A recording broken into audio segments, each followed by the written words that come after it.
Spent 7 years just working. I didn't do anything else. Like I didn't travel, I didn't holiday, nothing. It was just 7 years of just trying to push, not just Aftershock, but other companies that I started. My original dream before I did the company was to be a balance tester for RTS games. Like I recently started playing League of Legends, and I played 2,000 games. It's funny. It's just an interesting question. Like, why invisibility? I should ask myself that own question. Just, I've always been a person that like to disappear into the background. Even the fact that I'm doing this podcast is not normal.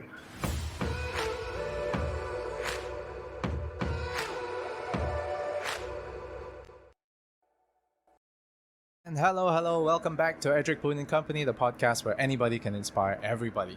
Our guest this week is Mr. Marcus Wee, founder and MD of Aftershock PC, a custom PC builder that hand assembles your PCs tailored to your specifications. I met Marcus a couple of years ago at a consumer electronics show, and I found his mind to be extremely sharp. Yes, he talks fast, but his mind is even sharper. Plus, he's fueled by this extremely competitive spirit of his that I really want to dwell into and find out a little bit more about Aftershock's story just for you. Let's get on to the podcast. All right. Hey, Marcus, how are you? Yeah, I'm good. Thanks.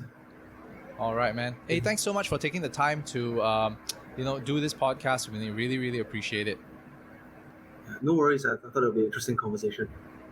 Yeah, man. Hey, now you've told this story many times already, especially with that article that came back with you and your brother being a 2020 Entrepreneur or Singaporean of the Year nomination. Now, first question is really, you started out in 2012. You've covered that, yes, your first shop is in Serangoon, but you got the idea while you were in Australia.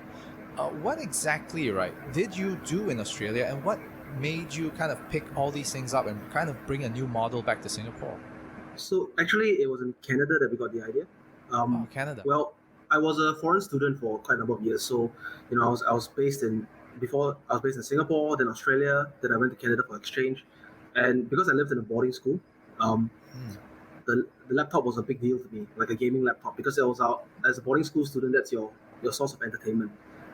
We have students from the local vicinity, like the other Australians or the Canadians, and after school they go home, they do whatever. But us, the Asian students living there in the boarding house, our only source of entertainment is the gaming laptops that we have. So we get on LAN and play games.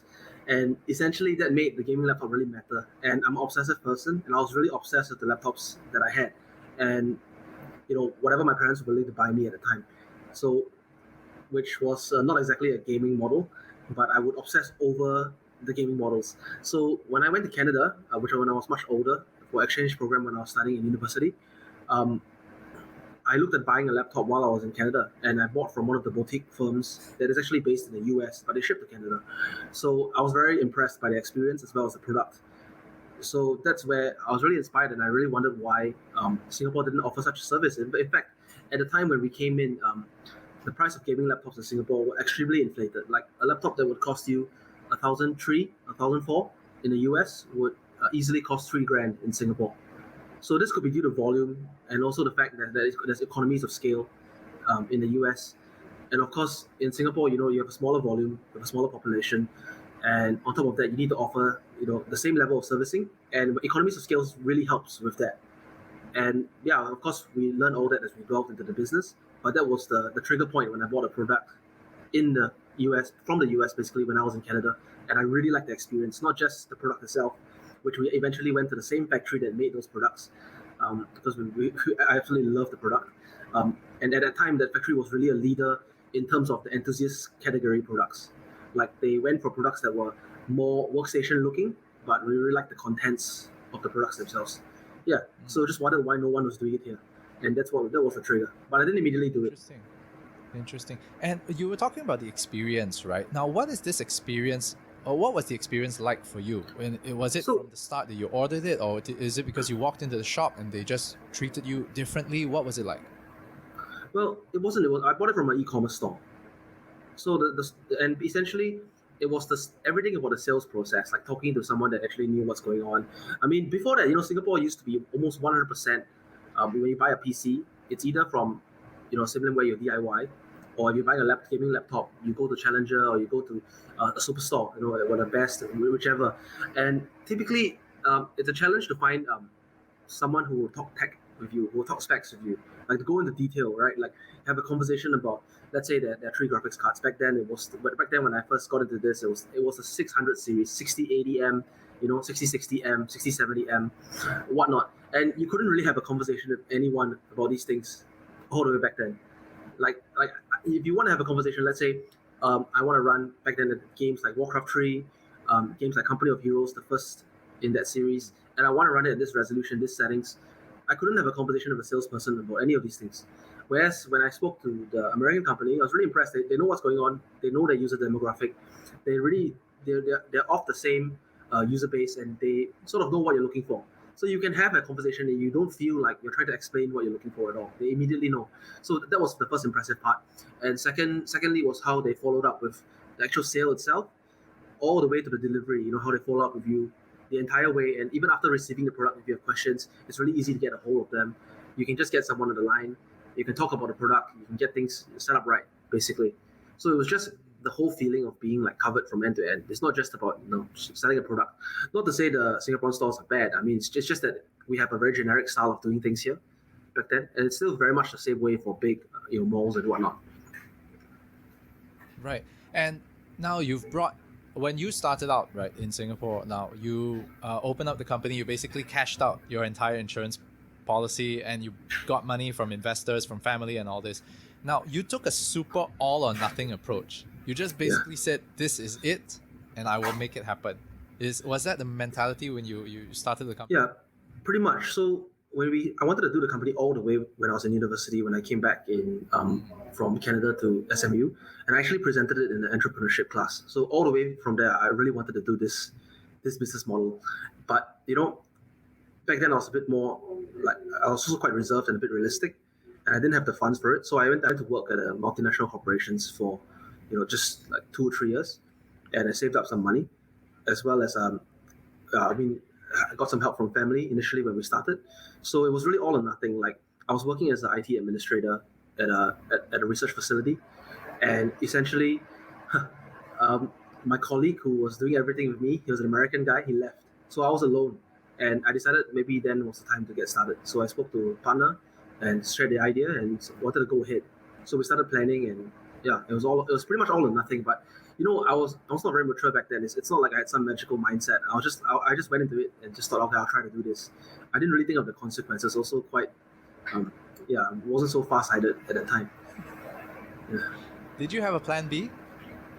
No plan B at all. But there was a lot of fear because, my dad had said that my parents were quite skeptical at first.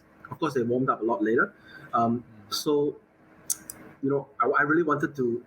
I was really afraid at the time of if I screwed up, like it would be held on me forever.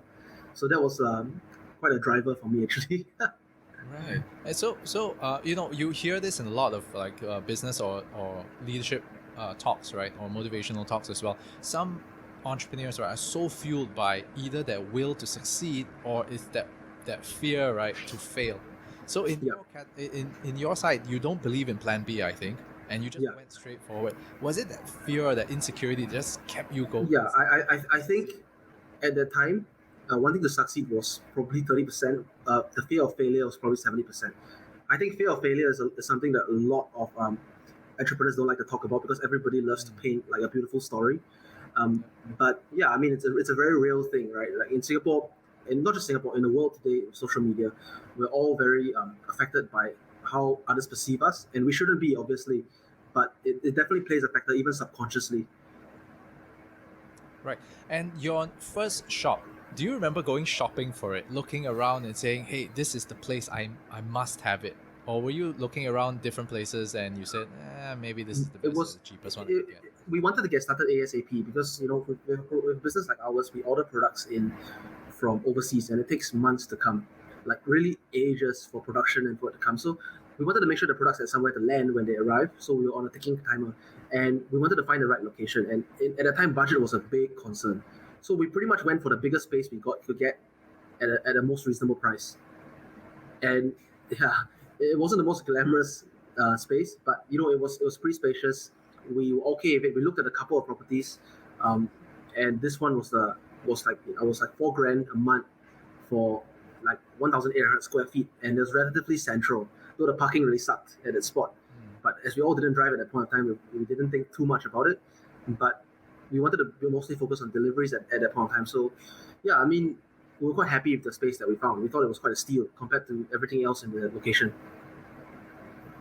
And you opened up with the e-commerce model, but do you also remember your first ever walk-in customer? Yeah, of course. It was like we rolled out the red carpet for the guy, and he really negotiated the hell out with us. But we wanted proof of concept. We wanted people to try our products, and yeah, he loved it. He posted about it, and more and more people came. So that's just part and parcel of starting a business. You want to win customers over. You get people to try your products. If you truly believe in your products, you want to get it in the hands of people, and if it's good, people are naturally going to talk about it.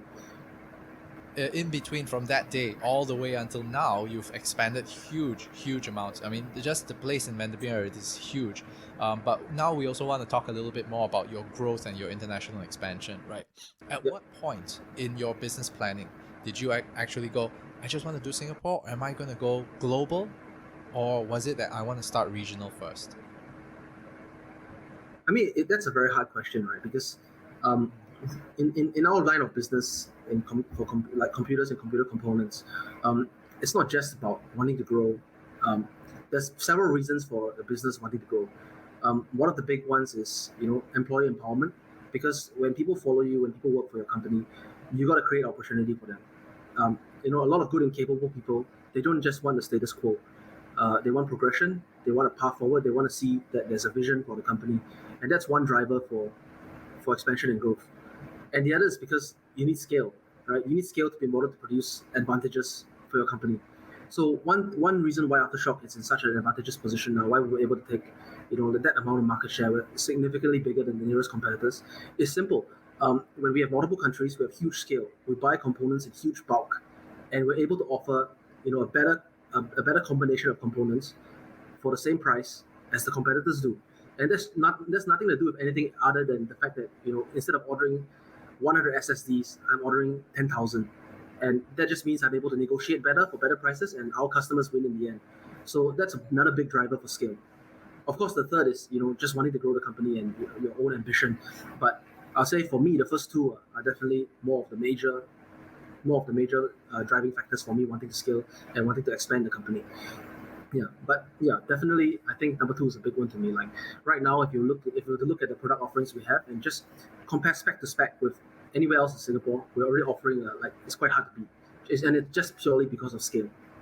That's a very interesting perspective. I never saw it as the economy of scale part, and I really love the first point that you brought up, which was employee empowerment. What are one of the things that makes Aftershock culture uniquely Aftershock? I would say that the culture has changed a lot as the company grew. I felt the early days were absolute perfection. Like everybody was like so gunning for it. As you get bigger, it's harder to maintain that. I think we're working very hard on improving and always evolving and learning from it. But it definitely isn't simple. Like there's when it comes to people, there's just so many factors. Like a big belief of mine is that if somebody is giving their all for you, you got to make sure that they're rewarded. As simple as that, especially if the company does well. But it's very difficult because you're in a company, maybe there's 150, 200 people, everyone thinks they're doing well. Like everyone thinks they're giving their all, but from a perspective of the team leaders or whatnot, you can really see who's performing, who's not. But you have to be able to reward those who are performing well and who are delivering and who are trying their best. And there's a mixture because you have people who are extremely capable, who are not extremely hardworking or driven, which have their place and are really important to the company. And you also have people who may not be as magically capable or may not be as magically talented, but they work hella hard and they hella deserve that recognition as well. So the company's job is to identify these two types of people. And yeah, it's definitely challenging. We learn a lot because you hire lots of young people. Sometimes expectations are not aligned and not set early, and you just have to learn as you go. And yeah, there's something that we're working on. We're very happy with the progress that we've made. The company is split into quite a number of departments, so I would say I wouldn't be realistic here. Like quite a number of departments are very good. I love the culture. There's some where we need to improve things, and yeah, definitely as a company, we just try to keep growing. That's all. Right. I'm sure that this entire journey, right, has also given you a lot of introspective insight to what areas you are strong in, what areas that perhaps you need to grow in as well. Now, when you went through this entire process and trying to build the company further, right? What were the areas in that you went, okay, I really need to get somebody to do this for me because I can't do this part? So I'm quite an obsessive person. So I spent years trying to tank everything myself. Like in fact, I was involved in the service department and everything, and that's why the company got quite a lot of good reviews and stuff. Um, like for years, and I couldn't let go of it. It was like there's just so much fear if I hand it over, it wouldn't go exactly the way I want, and I had to learn the hard way that you have to let go past a certain point. Like when it gets to certain size, you have to let people try. Like you have to let people try, and you have to let them screw up, because when you let people take over, you can't expect they're going to take over and everything's going to go super smooth. You're going to have to let them do it, let them experience a wide variety of challenges, and then they're going to screw some of them up, and that's how people grow and how people move forward. What's important is just to take it constructively. And if you ask me like what I'm good at, what I'm not good at, I know for sure I'm a strategic person. Very much, I'm very good at doing product strategy, product positioning. I'm very good at setting up the products in such a way that it's very hard for most of the competitors to compete. Like just because we position a better product for the target market than almost everyone. And yeah, as the biggest player now, we've essentially got a bullseye on us. Everybody is is looking at us, and essentially, that's where product positioning comes in. But if you ask me what I'm weak at, yeah, I'm weak at process flow. I mean, that's where I bring in professionals, people who have expertise in this area, try to help us. And every business owner, not just every business owner, in the business there might be multiple partners. Every partner brings something different to the table. I'm just the product guy. My partner, who's actually my brother, he's the marketing guy. So we have very different skill sets, and I'm actually grateful for that. Like if you have a company with 3 founders and all founders have the same skill set, that's just not the most balanced sort of setup. But yeah, like delegation is a big thing. You need to delegate work to people, things that you're not good at. You got to trust them, and even if you disagree, you got to let them have a shot at it. Yeah, they could surprise us in some ways, right? Actually doing something different, but yet getting a great result from it at the end. Yeah, I've been surprised quite a number of times, like pleasantly surprised by them just doing something and doing it differently from how I would have done it. And I'm like, oh wow, okay, that's better than how I would have done it. So I mean, of course, it's gone the other way as well, like quite terribly. But yeah, but it's just life, right? Like you live and learn. Okay, now back to the strategy, right? Of your international expansion and probably global conquest and domination. That's probably what you're looking for, right? Why Malaysia? Why Australia? Okay, Australia is the country I grew up in. I grew up in Singapore till I was like 13, and I spent like 5 years in Australia, and I have a lot of close friends there. It's also a market which I feel is quite laid back, and I also like, and I also like the place a lot and the people, and it's just a place where we wanted to do business. It was very natural. We had contacts there. I'm very familiar with the place. We love the gaming communities there, and it's in our side of the world. And yeah, and Malaysia is obvious. Like it's just the simplest expansion path, and with a bigger market, and that the product lineups over in Malaysia don't have to be as complex, because the demographic also looks for specifically like for example for laptops, the 1650 and the 3050 models are very popular over there. So the product planning is also more straightforward. It's also obviously to get the scale that we wanted, and Malaysia and Australia were the most straightforward for us, like the basically lowest hanging fruit in terms of the execution. We had contacts there. We knew people. We knew the locations fairly well, what the customers were looking for. So that's why we chose these 2 countries first. Right. And what's next for you then? Well, there's quite a number of things. We're actually, there's some stuff that I can share and can't share, and we are in talk with like all I can say is we're in talks with external parties as well, and we want to do more expansion, obviously, hoping to do Southeast Asia and possibly other countries. So we'll see how that goes. But in the end, the end game is to get, a kick-ass volume, like so that we're at a size where we can offer absolutely untouchable deals in Singapore, for example. It's really pretty hard. If you take a look at our websites, it's pretty hard, like to find deals similar to ours. Like people, like it's gone to the point where competitors will try to poke holes in what we have, but it's pretty hard because we list everything black and white. Right now, that's our policy, and we're moving heavily that way. We list, like, if you want to buy a PC from us, every component is listed in black and white, and the deals are really hard to beat. We offer a lot for what you're paying for, and yeah, having more scale will just give us more bargaining power, more access to just items that you couldn't get without volume, like exclusive asset access. That would make just our PCs better and better and really hard to beat. And one big thing there is just the ability to develop our own products as well. Like if you have volume and scale, you can approach factories and you can customize and develop your own products. Like some factories require a certain volume that can't be achieved by having one or two countries. So that's another driving force. When you started the business, it was the interest to be able to build your own PCs. Yeah, it was just, I love the products. Like when I started the business, I was absolutely obsessed with laptops. I really liked gaming laptops back then. So that's why I chose that, and it's just my love for it. But of course, over the years, it's become a mix of love and sort of practical sort of feelings towards it. Because obviously, when you see tech products every day, the excitement kind of gets dulled a little bit. I still love hardware so much, but it's not like before when I see an unboxing, it feels like it's just so excited. Yeah, like back when I was younger, like I see like a high-end graphics card, I'll be like, whoa. Yeah, correct. But do you still actually get hands-on? Do you actually go into the back and say, hey, look, I'm going to build something new. You guys all leave me alone. I'm just going to do this first. No, not as often, because my main role now is, not say building, yes, I get hands-on in terms of the planning, the selection of components. So I'll get hands-on on the components, the testing of the components, and just making sure it's what we want before it goes into that production line. So I'm very hands-on at that, like the product planning, the product development.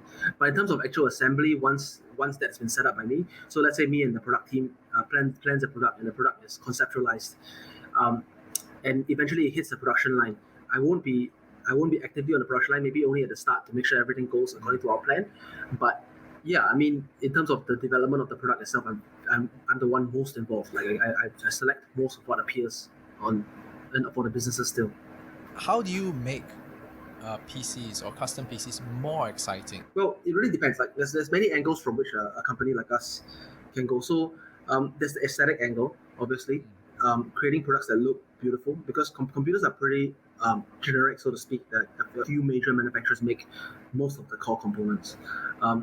Aesthetics is one way, like making the thing simply beautiful, and having better airflow, which is not aesthetic, but it's part of the entire like package that people see. And the next thing is the fine details. So by fine details, I mean things like solid state drives. Like we were the first to bring in a solid state drive locally under our custom PC brand as a 7,100 MBS SSD.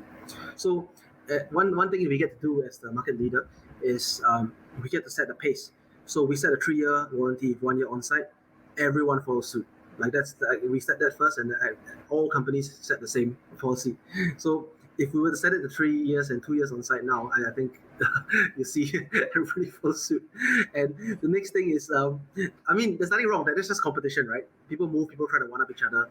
I think that's cool. Like sometimes, if a competitor does something we think is interesting, we'll try to beat as well. It's just part and parcel of competition. And I've learned to take things a lot less personally over the years and just try to focus on, it's just like a game. You just try to focus on winning, offering the best deal, doing the best for your customers. Simple as that. We just try to offer the best, do our best, and in the end, people come back to us because they love the products and services. And the other thing is, I would say, is like I said, like just setting the little details into place, like a 7,100 MBS solid state drive, an in-house AIO water cooler that we can bundle with the machines that we get in bulk. So AIOs are quite heavily marked up by brands. So when we go direct, and these AIOs and coolers that we buy are from the same brands. We go to the factory that makes it for the MNC brands, and we get it direct. It's the actual same product, the same performance, but because we buy it in bulk and we don't take it under the brand name, we take it under our own, customers are able to get that exact same product for a much better price. And it's all these little details that we fine tweak and tune on our products that really give our products an edge. And when you're talking about all these, again, all the technical specifications and all this, you have to train the guys at the back, right? Or do they already, when you're hiring them, they're always updated? It's their job to be updated. They already know that this is what I'm in here for. Yeah, it depends. Like there's quite a different scale of people working in the production line, all the way from the entry to the high end. And yes, the leads are expected to always know what's going on. They're expected to make sure the entry level staff they know what's going on. Like that's the expectation. But obviously there are challenges here and there. There's a lot of infinite different combinations of parts that go into a PC, and then you have Windows Update. So our job is to make sure that it's as secure as possible. The testing process is watertight. If something gets through, the support team is ready to help. As simple as that. Like the key idea is that with Aftershock, if a customer owns a PC, you can contact us and somebody helps you. It's straightforward. Yeah, it's supposed to be as clear cut as possible. Right, and like there's got to be some fun in there, right? In the sense that do you get the engineers to actually do their own custom build offs, and then after that? Oh, of course. So there's a department for that. It's actually the water cooling department, and where they get to be really creative. And I think I think there isn't so much excitement for the generic style builds, but for the really creative builds like water cooled builds, we allow the staff to exercise full creativity, and they get full ability to experiment with new components, whatnot, and then they can propose what they want to see in the PCs. We try to give them that freedom. So yeah, that part's really exciting. There are products that are really exciting because they're one of a kind. A big part of this podcast, right, is really not just knowing the business and how the business grows, but we also want to be able to find out, right, who the people behind the brands are. They are human. You and I, we are all human, but yet you're able to do something that a lot of people are not able to do. And we're not trying to find out that secret sauce, but really get to know you and learn from all of that. Now, you were talking about being a competitive gamer, very, very competitive, because of this obsessive nature of yours, right? And does it sometimes get the better of you? Yeah, it does actually. For years I found that like even when I was playing games competitively, I found that it was too over the top sometimes. So I would get too into it, too aggressive, whatnot. And I'm aware of that. And even when I used to play games, I would be just pretty aggressive in general. Like I'll take it very seriously, and stuff. Like I recently started playing League of Legends, and I played 2,000 games in I think it was a span of like 3 or 4 months. Like that's how insane. Yeah, that's how obsessive things are for me. Obviously, I started toning down already, but I just set a target for myself. I wanted a certain rank, and I wanted to go for it and see if I could still do it, even though I'm older. Yeah, I mean, the competitive nature is good, but you got to know where to tone it down. Like you got to know where to tone it down because, like you with other, especially in the company now, you have a lot of people with you.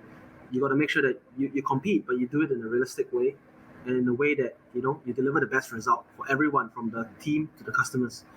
Like you can't let your emotions get the better of you. Right. What was your first video game, if you remember?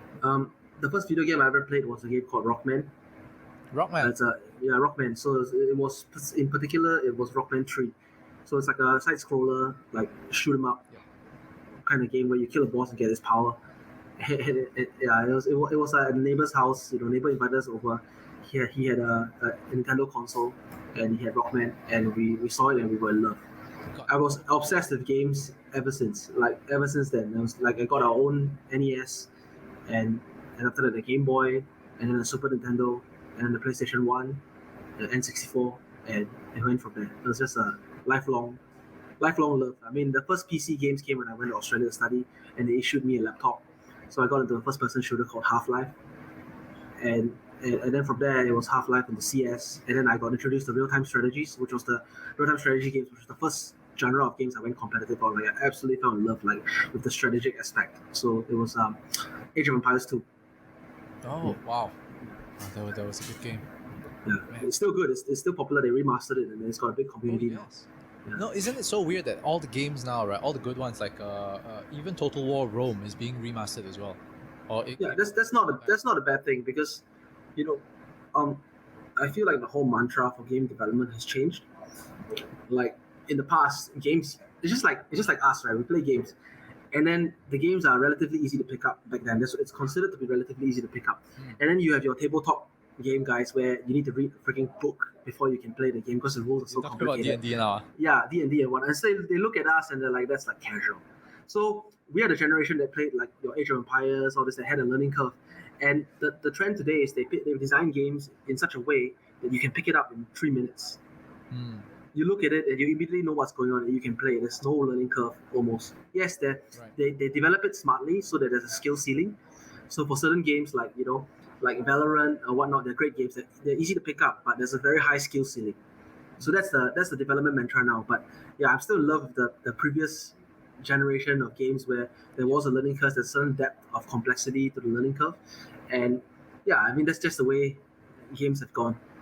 Yeah, old is gold, so they say. Yeah, so the remastering the games is a good thing because, that generation of games with this design ideology, not to say this ideology is better, it's still good. I mean, it still can be enjoyed by people today. Yeah, but sometimes it does feel like, the reason why you remaster something is because they're still really good and the new ones don't feel as good as the old ones. Sometimes it really Well, does feel that way. it is true to some extent. I agree for some games, but I think a big part of remastering is that when developers develop games like let's say Age of Empires series and they keep developing new series, I feel like there's this impetus to make sure like number 3, number 4, whatnot, they're just impetus to make sure it's different from the predecessor. Like, and sometimes when you make something different, it doesn't necessarily mean you make it better. Yeah, so that's why remastered games, they have such popularity because sometimes something is just right. You don't need to change it. Yep. All they're doing is just upscaling the graphics, and that's about it. Just leave the gameplay as it is, even if you Upscaling the graphics, making a better interface, killing bugs, creating a better ladder, community space. I mean, there's a lot you can do for older games which didn't have some of the technologies that new games have. Right. No, I really can't imagine if, let's say, for example, really in the world, right, technology just completely stopped. We had to restart again, and we're back to 386s and 486s again, right? I can't imagine how our minds would just like completely get shut down because of something like that. Yeah, it'd be tough because you're pretty reliant on technology these days. Well, just imagine, just the feeling like take away your phone when you're out for a while and you're disconnected from the internet. It's pretty uncomfortable. I quite like it actually. I like it when the time is right, but if there's something I'm worrying about and I don't have access to my phone, it might be quite uncomfortable. Yeah, but I mean, there's times when you just want it that way. Yeah. Absolutely. So all of us got to pick up a blue collar skill. What's yours?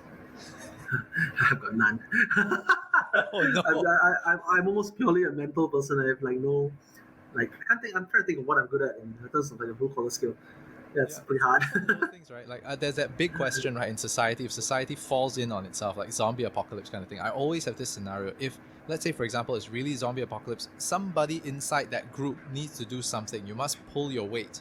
You must show your worth. What is your worth in that group? If there's a zombie apocalypse, I'd just be the meat shield.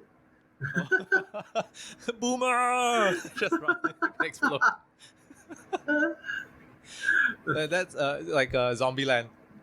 Yeah, people always imagine who were the 4 guys that you choose if there was a zombie apocalypse. Left 4 Dead, basically. Yeah. Oh, there's a new one coming up, right? Back 4 Dead. Yeah, I saw the news. I mean, I look forward to it. Left 4 Dead was quite a fun game. Yeah, that thing was crazy. We were inside land shops just making so much bloody noise back then. It's pretty awesome. Quite a revolutionary concept. It was. Then after that, everything kind of played out to be the same. Then they had all the survival ones, what was it? Not Until Dawn. Killing Floor. A lot of different zombie games too. So many. Correct. Then now you're doing all these other things. How do you even balance out your life right now? It's not the best. It's not the best that I like, but I think it's good because it gets me in touch with the user base as well as like it's good to have that once in a while. I've had it multiple times in several years that I was working hard and doing business. Like I spent 7 years just working. I didn't do anything else. Like I didn't travel, I didn't holiday, nothing. It was just 7 years of just trying to push, not just Aftershock, but other companies that I started. Other companies like Omnidesk, for example. But these companies, the new companies that I started, then they're not. There's a common misconception that the other companies are actually part of Aftershock, which they're not. The companies that we have started elsewhere or in other industries are 100% separate from Aftershock. Aftershock is completely standalone. There's no combination of any brand. They are run separately.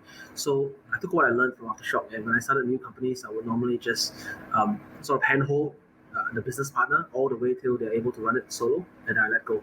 And then from there, I'll let them take. Like I said, believing in people is a big thing. So for the new companies I've started, I would normally mentor someone, and they will just take full control, and it's run independently. There's no interoperation, there's no interaction at all with Aftershock. Yeah, so you don't even want to hold a directorship. I mean, we hold directorship for some, but in general, we're silent. That is the main thing here. I only run Aftershock, and because I want Aftershock to run according to my value system, like I want to make sure that it delivers the experience to our customers as basically as what I've envisioned. So I want to hold on to that very closely because Aftershock, even though it's no longer the biggest company that we run, by quite a long shot, it is the closest one to my heart. Like I genuinely care about. I genuinely care about the mission at Aftershock, and I just want to see it deliver the best custom PC experience possible here. Just try to drive the industry forward. Nice. So this actually does bring us to the next question. Like from PCs, desks, chairs, you're involved in all of that, right? No, we don't actually do chairs. So chairs are You don't actually have. done. Yeah, so we're actually very close with the people, like good friends with the people from Labs. So we're very happy. Like they've just done amazing. Like we're just completely like floored by what they've managed to achieve. And so we specifically focus on PCs desks. Like even we had another company doing TVs and whatnot. And Yep. and yeah, but like I said, they're all separate companies. They're not run together. So that's a misconception we wanted to clear because people seem to think they're all the same company. So Right. because They like always. every business owner has a different ideology or mentality for how their business should be run. And I think that I wouldn't want to be involved on a day-to-day basis if it doesn't follow my ideas. So that's why I'm so focused on Aftershock because Aftershock is fully within my control. So I try to make sure it lives up to my vision basically. Right. So what's next? You ask? Yeah. Yeah. Yeah. What's next? Are you going to be going into esports? Nah, just focus on expansion for now. We have some plans that might be quite interesting that I can't share today. Like we think that might change the landscape in Singapore in terms of the hardware industry. But I mean, hopefully, not that I'm not going to say that it's going to, but hopefully that's the idea. Give it a shot. But yeah, we want to keep improving. Like right now, the focus right now is just on the improvement of the existing what Aftershock's offerings are. Like, so we want to take things to a new level. Right. And what's this about chip shortage, right, in the world right now? So there's been an absolute huge shortage of graphics cards, for example, because of not just increased demand. There's a multiple fold increase in demand for graphics cards because of the situation, because everybody's staying home, and on top of that, there's mining, right? So we specifically try not to sell mining rigs. Like we try to avoid it because we want to make sure as many of our rigs as possible. Like like that's an example of a business decision where you go for the long term and not the short game. Because during the first outbreak when there was when crypto prices inflated, people offering us crazy amounts for graphics cards, but we just refused to sell it, even though they offered more than like a normal consumer rate. But the cost increased a lot as well. It's ridiculous. Like we tried to keep the cost as reasonable as possible. So during the first COVID, you'll see that Aftershock offered a better cost and almost even DIY. Like we tried to make it as reasonable, but we wanted a long game, which is we wanted to get our PCs into the hands of our target market, which is power users, creators, gamers. That's our target market, and that's the people we want using to experience our PCs. And so we rejected all mass mining, whatever, and we tried to make sure that our PCs went into the hands of the people that needed them for gaming, the people that needed them for creator work, and professionals essentially. Yeah. Essentially, it's your demographic, the people. Yeah, it's a long term. Yeah, it's our community and it's a long term thing. Like we want our users to get our PCs, like essentially. Right. And all these guys who are actually making all these like mining rigs, right? What do you think they will do once this So kind of dies down? let's take a look at the first wave of mining rigs. Like the first Bitcoin thing. Like a lot of the companies disappeared after that. So it's hot, but once it's a short term play. Like from my perspective, like it's not long term looking. Like for us, it's simple. We are here. The company is here to deliver the best custom PC experience for gamers and creators, and this is the target market that we want to serve, and we want to serve as well as possible. So we want to make sure that we're always serving this market first and foremost, and we want to make sure that we do the best possible job, and nothing should get in the way of that, even if it looks attractive. Right. And earlier on you mentioned also how you keep your finger on the pulse by playing video games and all this, right? Now, do you also go deeper into the community to actually speak with them one-to-one, or have you already set up your community managers to do I speak to quite a number of people in the competitive scene in games, like partially also because I used to be a competitive gamer. We were friends from childhood. But yeah, I think that's I do talk to people, but involved in esports, we do get involved in esports events and stuff, but not so much at the moment. Although we have some plans to do so, and also, um, I guess being in touch with the community is not just about not just about playing the games themselves. It's also about following what's going on, following the teams and whatnot. So I think Singapore has a lot of room in terms of the esports space to do better. Like, but my viewpoint on esports is very different from a lot of other people. Like most people view esports as just competitive play, like creating the competitions to drive the people. But I think my personal opinion on that is that Singapore has a lot of room to grow in terms of community.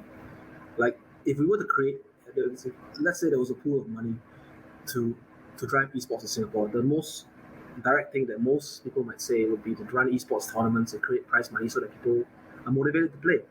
But I beg to differ on that. For example, I think that creating a community space where people can meet other gamers of a like mind, create community events where like people just get together, although that's not possible at the moment, and get to know each other. Highlighting people who are rising in the community. That would be a stronger play in terms of building up that ecosystem required for us to create world class gamers. That's what I think. Right, and what's the setup to actually get something like that done? Well, you got to create first the community platform. There needs to be the platform, the shared platform that everybody uses, and then on top of that, there needs to be some emphasis on just gamers getting together, meeting other people who play the same game, knowing having a database of the clans and whatnot. I mean, that's just a basic start. Like we don't have that now. Like I felt like that was stronger in the past than it is now. Like back then, we had a very close, tight knit community for Warcraft 3. There was all the teams. Everybody knew who was who. It was awesome. There was rivalries. I mean, Yeah. It was happy memories. Right. Donald said the exact same thing when he came onto the podcast as well. That, Oh, really? Today's gamers are very, very different about previously, because when he was also gaming at the time, his clan, or at least the group of gamers the team that he had, were also very close knit. Whereas the gamers today, the younger ones, it's about me. I just want to be up there as fast as possible, and it's not about the team; it's about me propelling. Yeah. So that I feel that's changed as well. Like back then, it was always about the team, meeting people, the clan rivalries. It was awesome, and I think some of that could come back with the right push. Right. Yeah, honestly, it would be really cool if Aftershock could actually lead something like that, but you probably don't have the time, to be honest. And if we could be that push, why not? All right, we are at the 40-minute mark. I think that's about as much time as I can get from you. But one last thing that we always do at the end of every show, right, is what we do 10 questions, rapid fire. All right, and this is what we call the epic questionnaire, or 10 questions with our guests. Now, Marcus, are you ready? Sure. Let's go. All right. Question number 1. One word that you love the most. StarCraft. That's the first thing that came to mind, sorry. Fine, fair enough. Hey, it says a lot. All right, one word you dislike the most. Seafood. Seafood. Seafood. Yeah. Okay. I don't eat seafood at all. All right. If you could have a conversation with one personal, fictional, non-fictional, dead or alive, who would that be? Oh, David Kim. I don't know why I still think that. He's the StarCraft balancer. So my original dream before I did the company was to be a balance tester for RTS games.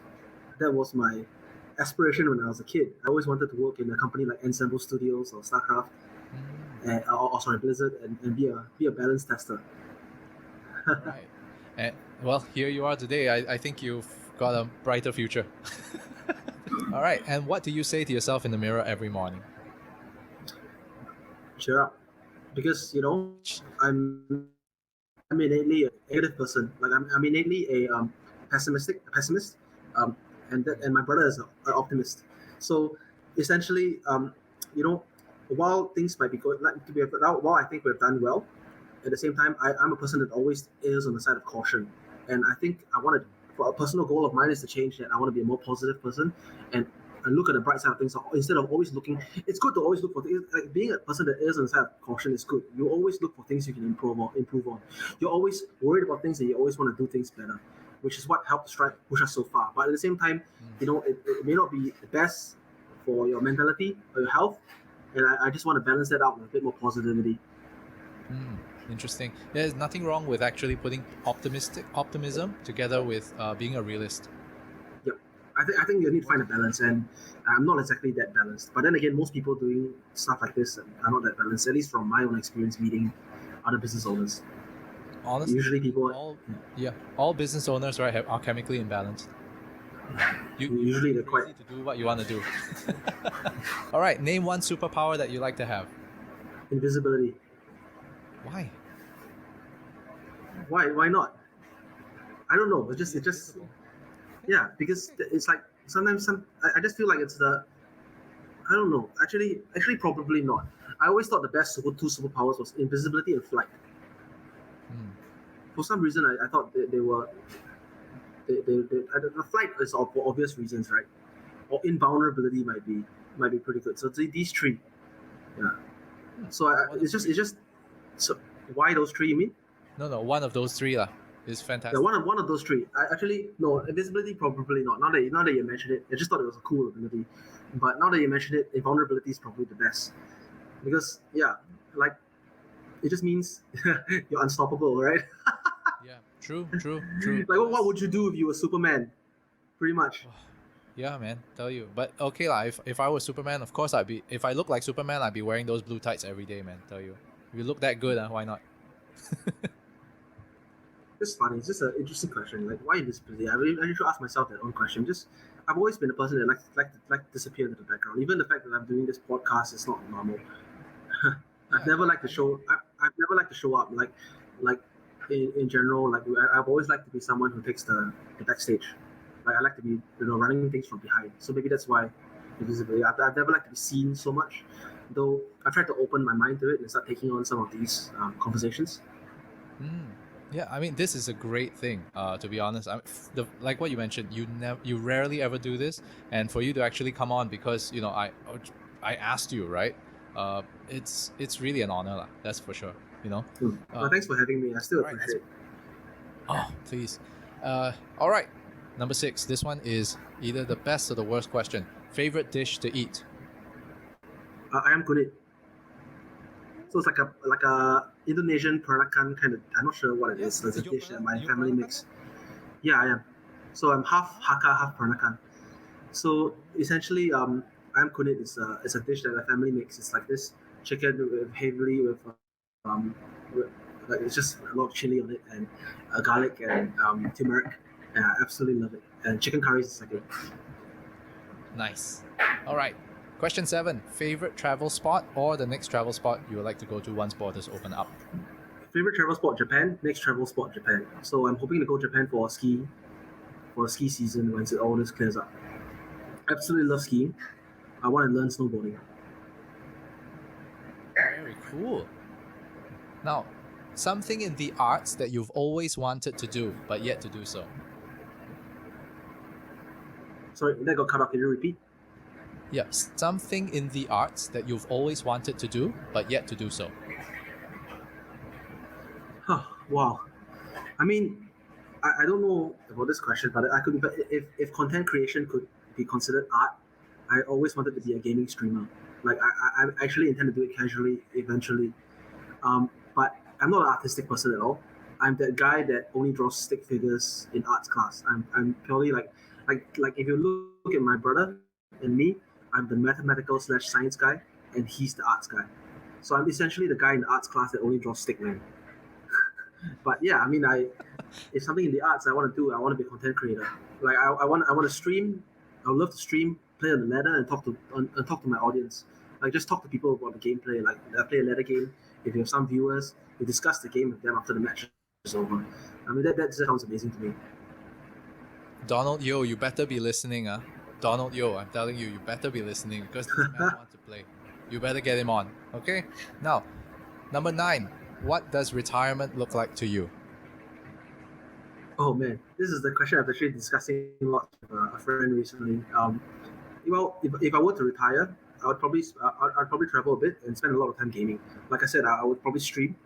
Like that's actually my plan. If I ever retire, I would probably stream and play competitive games. And if I manage to secure an audience, yeah, like the uncle streamer or something, like whatever. Yeah. Like, but the idea is that I'll play competitive ladder games, and if I had an audience, and we might work out. I mean, I'm a pretty politically incorrect person, so saying like discussing things or whatnot in a candid way might get me some audience. But if I had an audience, we discuss the gameplay. Like let's say we had a match in StarCraft or League or whatever. After the game, you talk about what could have done better, where we went wrong, go through the replay. I mean, I think that'd be so awesome. Like that was what I loved growing up. Like when I was a competitive gamer, I love having all those sessions with my friends where we watch each other play, we critique each other's gameplay, look for ways to improve. I mean, that's just a blast. I'd love to go back to some of those old days. Cool. Here's you can actually call your channel GG, Geriatric Gaming. All right, number 10. How do you want to be remembered? What's your legacy? Wow, I've never actually thought about this, but I don't really want. I mean, people want to be remembered by as a person. It's just my family. I just want to be remembered as somebody who generally did the right thing. Like if I want to be, I'm not really a high profile person, so I think if I were to be remembered, I just want to be remembered as somebody who would do the ethical thing. That's it. That's good enough for me. Like just somebody who if you saw someone need help, you just give them a hand, or if something wasn't right, you call it out. You have the balls to call it out, or whatnot. That's just good enough. Right. Nice. I really like that, and I appreciate your time. Hey, thanks so much for spending an hour with us. Attending to my every women fancy on this podcast. Now, ladies and gentlemen, once again, thank you so much to my guest and to all of you, of course, for listening.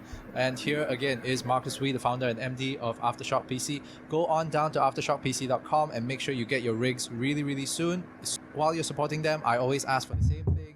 Please support us as well. Like, comment, subscribe, do what you need to do on YouTube or on Spotify, wherever you get your podcast. Okay? With that, ladies and gentlemen, we are out. See ya.